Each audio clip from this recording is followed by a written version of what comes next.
Congress party के वरिष्ठ नेता पवन खेड़ा हमारे साथ बातचीत करने के लिए हैं। सर, 25 जून को सरकार ने ये ऐलान किया है कि हर साल 25 जून को संविधान हत्या दिवस के तौर पर मनाया जाएगा और इमरजेंसी के मुद्दे को लेकर सरकार लगातार कांग्रेस पार्टी को घेरती हुई नजर आ रही है। क्या कहना चाहेंगे इस चीज को? कोई राजनीतिक दल इस तरह के शब्द इस्तेमाल करे, संविधान हत्या, तो चलिए समझ में आता है। सरकार की तरफ से गैजेट नोटिफिकेशन में संविधान हत्या, आप समझ लीजिए उस सरकार की मानसिकता क्या है, भारतीय जनता पार्टी की क्या मानसिकता है। और वो आज से नहीं है, हमेशा से बाबा साहब अंबेडकर के खिलाफ जब वो संविधान की रचना भी कर रहे थे तब भी अंबेडकर जी के खिलाफ ऑर्गेनाइजर में, पांचजन्य में लगातार लेख लिखे जाते थे, उनके पुतले फूंके गए, उनके खिलाफत की गई। तो इनकी मानसिकता आपने देखा, परसों दिल्ली विश्वविद्यालय मनुस्मृति को भी ला रहा था। तो जब हम कह रहे थे चुनाव के दौरान कि ये 400 सीटें अगर मिली तो इस संविधान को ख़त्म कर देंगे, अब वो तो हुआ नहीं। अगर ये जीत जाते 400 सीटों को लेकर तो 4 जून संविधान हत्या की घोषणा दिवस होता। वो नहीं हुआ क्योंकि इनको हमने रोक दिया। लेकिन मानसिकता आपके सामने है, लोग धिक्कार दे रहे हैं इस गैजेट नोटिफिकेशन को, क्योंकि संविधान के आसपास इस तरह के नाटक और नौटंकी सरकार को नहीं करना चाहिए। एक और सवाल है, क्योंकि संविधान की जब बात हो रही है तो आप लोगों ने लोकसभा चुनाव में लगातार बीजेपी पे हमलावर भी रहे, क्योंकि उनकी तरफ से कई ऐसे बयान आए कि संविधान को बदला जाएगा। आपको लगता है इस तरह के फैसले केंद्र सरकार इसलिए कर रही है कि जो छवि आप लोगों ने उनके ऊपर लोकसभा में संविधान बदलने की बनाई है, क्या उस नैरेटिव को चेंज करने की बीजेपी कोशिश कर रही है? देखिए, अब इनके सपने में भी संविधान आने लग गया। जिस दिन शपथ हुई, हमारे तमाम इंडिया गठबंधन के साथियों ने, सांसदों ने शपथ लेते हुए जय संविधान का नारा लगाया और उस वक्त प्रधानमंत्री का चेहरा देखने लायक था। आपने देखा या नहीं मुझे नहीं मालूम, देखिएगा आप रिकॉर्डिंग्स मंगवाकर, फुटेज मंगवाकर, और बड़े परेशान हैं। अब जो जय संविधान नारे से परेशान हो जाएं तो आप समझ सकते हैं इनके मन में संविधान की क्या जगह है।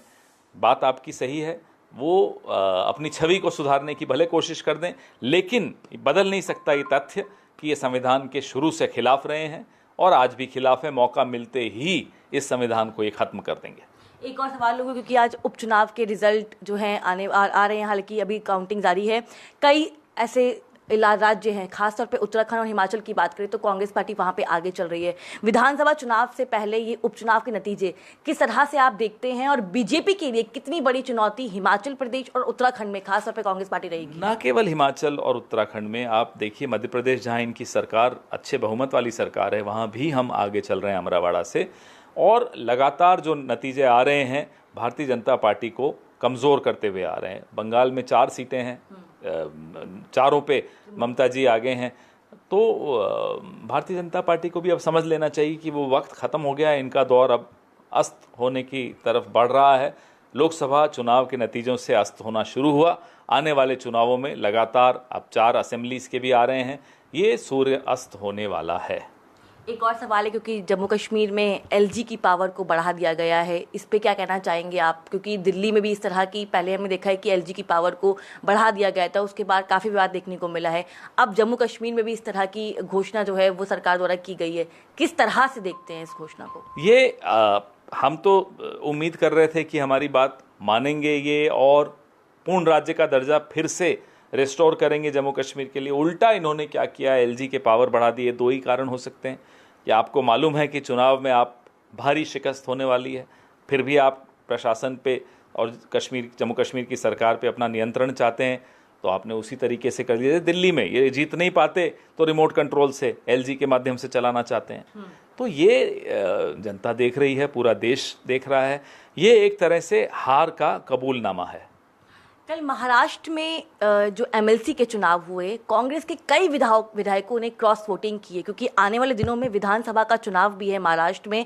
आप लोग एक और महाराष्ट्र में विधानसभा की तैयारी कर रही हैं, लेकिन कांग्रेस के एमएलए क्रॉस वोटिंग कर रहे हैं, उस पर क्या कहना चाहेंगे? और क्या आपको लिए लगता नहीं है कि विधानसभा में आपके लिए एक बहुत बड़ा चैलेंज रहेगा ये? अभी जो भारतीय जनता पार्टी ने किया, जो भी किया, सबके सामने है। जिस तरह से ये सरकार में आए जोड़ तोड़ करके पिछले दरवाजे से, वो भी सबके सामने है।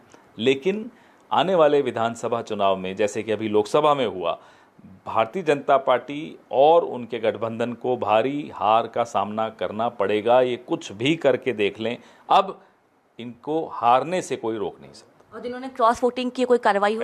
पहले समझ लें क्या क्या हुआ। अभी जांच चल रही है, उसके बाद फिर से इस पे बात करेंगे। बहुत बहुत शुक्रिया हमसे बात For more such videos, subscribe to the NewsX YouTube channel, hit the bell icon.